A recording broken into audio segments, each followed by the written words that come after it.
सर्वोच्च न्यायालयाच्या निर्णयानुसार योग्य एम्पिरिकल डेटा नसताना आरक्षणाचा तार्किक निर्णय घेता येत नाही. मात्र राज्य सरकारने नेमलेल्या अनंत भदर समितीच्या नियुक्तीबाबत पारदर्शकता नाही, तसेच समितीत विषयत जाचाही अभाव असल्याचा आरोप करण्यात आला आहे.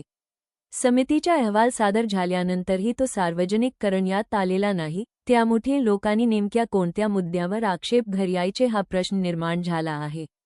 यासंदर्भात मुख्य सचिव आणि मुख्यमंत्र्यांना पत्र देऊन आक्षेप नोंदवण्यात आला आहे.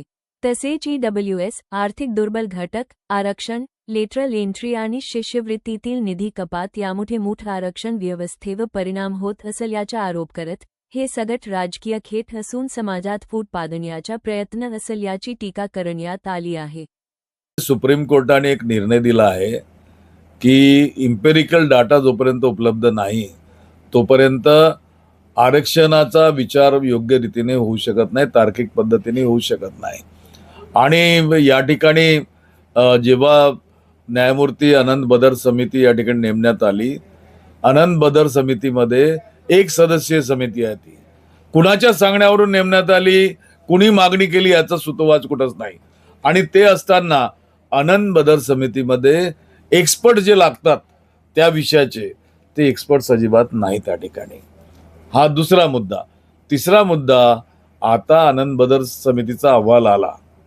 अहवाल आल्यानंतर शासनाला सुपूर्द करण्यात आला आणि शासनाने अनंत बदर समितीवर आता मुख्य सचिवाची समिती नेमली. याचा अर्थ त्या ठिकाणी त्यांना सुद्धा तो अहवाल मान्य नाही.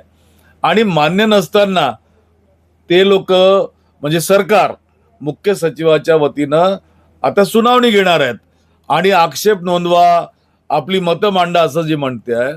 अहवालच लोकांपुढे मांडण्यात आला नाही तर कोणत्या बाबींवर आणि कसं मत प्रदर्शित करतील, कसे आक्षेप घेतील याविषयी काल मी महाराष्ट्राच्या मुख्य सचिवांना आणि माननीय मुख्यमंत्र्यांना पत्र लिहून माझा आक्षेप नोंदविला आहे.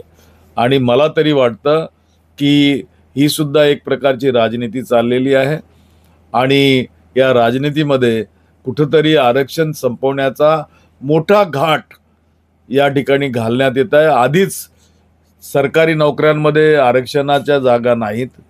आरक्षणाला ईडब्ल्यूचं